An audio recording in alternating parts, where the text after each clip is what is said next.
This week in East Brunswick, we'll begin with a look at the Public Works Department and the many duties they perform at this busy time of year. Later, Adrienne Eisner of the Township Consumer Affairs Department will discuss holiday safety in the home. For our final news item, we'll show excerpts from this week's Township Council meeting. The Public Works Department tries to keep our streets clear.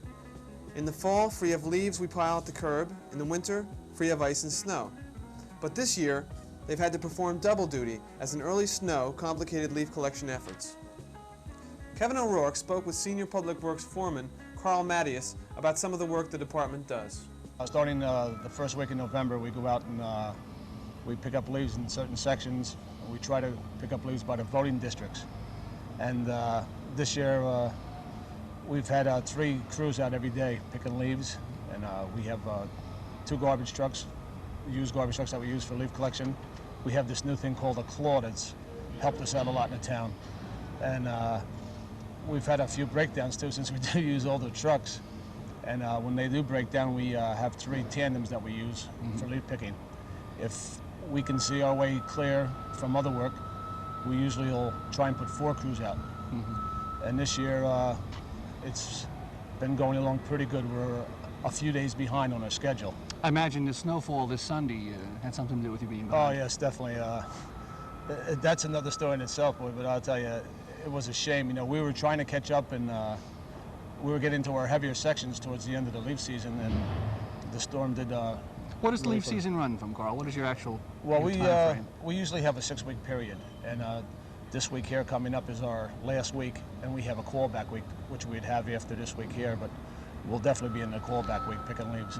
And the township is pretty well covered in that 6 weeks. Oh yes, there shouldn't be. You know, we should be able to finish up the whole leaf season, but with this storm now, it might run a day or 2 longer. But basically, I doubt any more than that. Okay.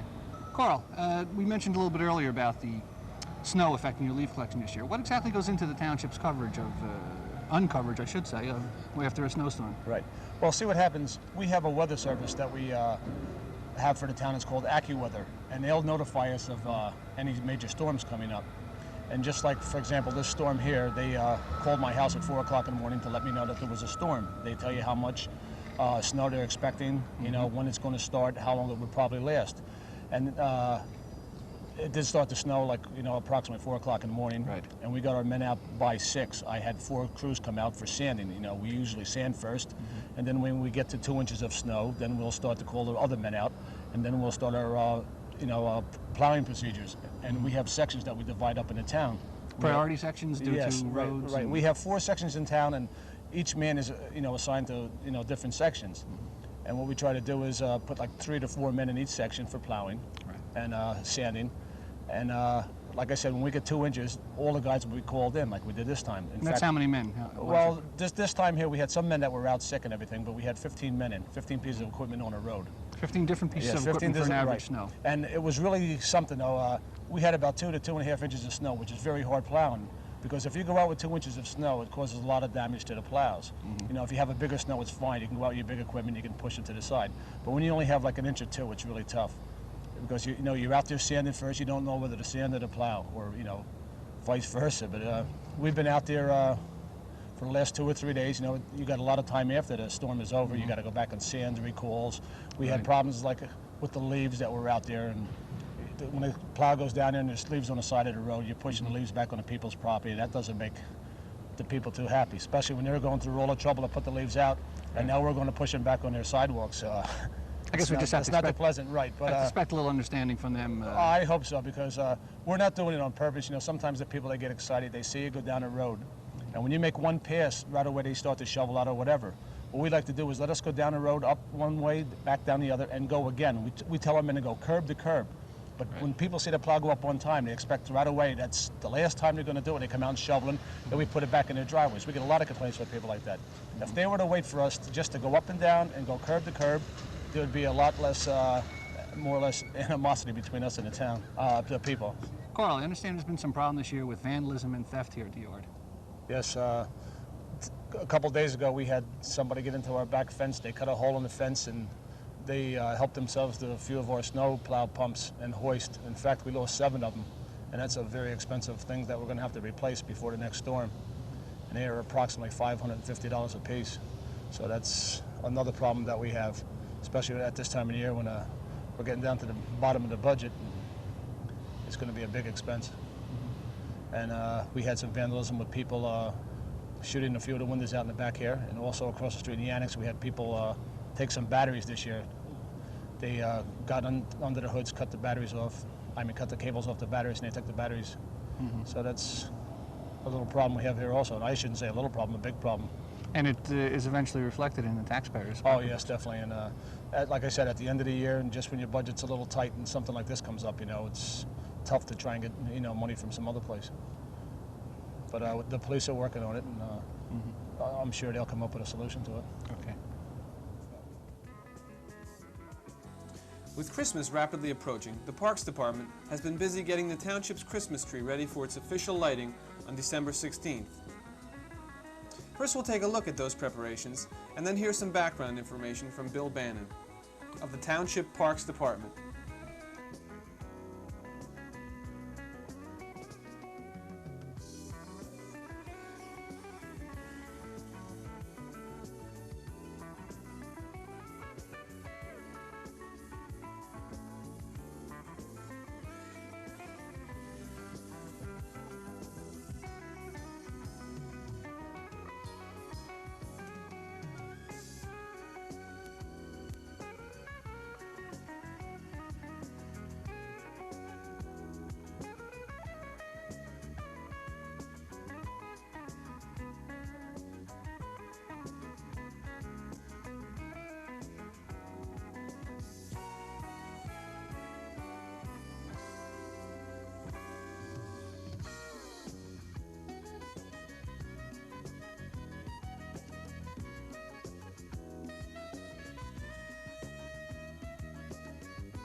We're here with Bill Bannon from the Parks and Recreation Shade Tree Division.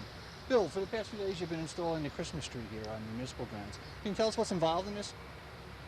Well, nothing much, just stringing them around. What's involved in actually putting the tree up itself? Well, the tree was planted about 10 years ago. It's a donation. Been using it for the last 2 or 3 years as a Christmas tree. What kind of tree is it? It's a blue spruce, And it looks to be about 20 feet tall? about 20 feet tall. Oh, interesting. All right, and we'd like to welcome everyone to the township's official welcoming of the holiday season, which is going to be Thursday night, December 16th at 7:30 p.m. here on the municipal grounds.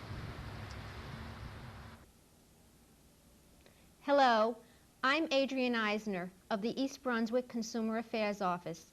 Welcome to Consumer Aware. The holidays should be a happy time, but sometimes because of carelessness, tragedies can occur. Every year at holiday time, accidents claim lives, injure people, and destroy property. Invariably, newspaper accounts tell of a family killed in an early morning fire when a Christmas tree caught fire. The subsequent investigation often reveals that the decorative lights were left burning when the family retired for the evening, or that sparks from an unscreened fireplace triggered the fire. Consumers are well aware that the Christmas tree, whether it is artificial or live, can be a potential fire hazard in the home, but they think that a tragic fire could never happen to them. Here are some suggestions from the United States Consumer Product Safety Commission so that your family can reduce the chances of accident and injury in your home. A fresh cut tree is much safer than a tree purchased early in the fall. Buy a tree with high moisture content. It will stay green longer and will be less of a fire hazard. When purchasing the tree, snap a small branch between your fingers. If the branch breaks easily, chances are the tree or that portion of the tree is too dry. If needles drop easily when the trunk of the tree is tapped, that is another indication that that tree is too dry. Once you arrive home, be sure to stand the trunk in a container filled with water and keep that container filled for the entire time you keep the tree in your home. Also, locate it away from heat sources. Heat registers and radiators will dry the tree out faster. Be sure to use only UL-approved electrical lights at all times. Use the proper lights for the environment. Indoor lights should not be used outside because they lack weatherproof connections. Inspect all lights when unpacking before the holidays. Check for frayed, broken, or exposed wires and look for broken or split sockets. Never use electric lights on metallic trees. Use no more than 3 sets of lights for each extension cord. Inspect all rooms before retiring for the night or leaving the house. Make certain that all tree and display lights have been turned off and the plugs disconnected. Play it safe. Alert everyone in the family to watch for dangers near the tree, top of the fireplace, and in rooms where there are illuminated holiday displays. And please don't consider burning candles on the tree or in windows. Take the time to follow these precautions so that your family can enjoy a safe and happy holiday. Thank you for joining me on Consumer Aware.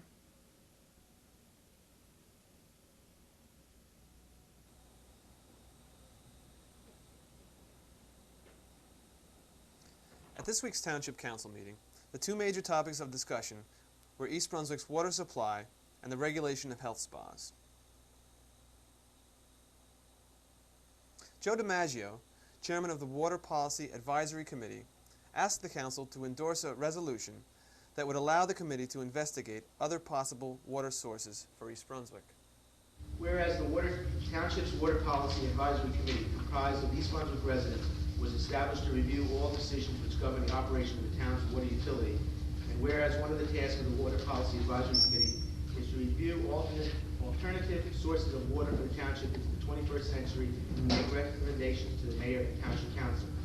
And whereas the Water Policy Advisory Committee is presently receiving and reviewing proposals from various water companies, the Water Policy Advisory Committee is requesting an endorsement of our actions to negotiate a viable contract into the 21st century for water supply alternatives. Now, therefore, be it resolved that the Water Policy Advisory Committee recommends the Township Council endorse their actions. And it's signed by myself as chairman of the Water Policy Committee. Right, you don't want us to endorse any specific contract. You want us to No. endorse the concept of we going out and looking at alternatives and getting information to present back to the county. That's correct. Okay. If you look at the handout which I just gave you, it starts out on the first page. This is 1, 2, 3, the first 4 pages lists 13 different options. Now this is the result of a lot of hard work by a very conscientious staff that we have here in East Brunswick, headed by Lou Neely and Michael Gillespie and John Hyman. During the past, I guess it's probably almost 6 years now, they've done a very, very adequate job of listing out all the possible alternative water supply sources that we could have had. Now this list has been added to and sort of consolidated by us to present it to you in this document. And you can see all of the different options that we've looked at. Now, we haven't made a decision on which one of these would be the best for us from an economic and quality standpoint, but we've narrowed it down basically right now. It stands with there are 2 companies which are actively working with us and prepared and submitted an informal proposal to us. Those 2 companies are Elizabethtown Water Company and Middlesex Water Company. We have sent out letters to most of the other people that we thought may possibly want to it. We're soliciting proposals from anyone else we think possibly has the water of the quality that we think is necessary to supply the township.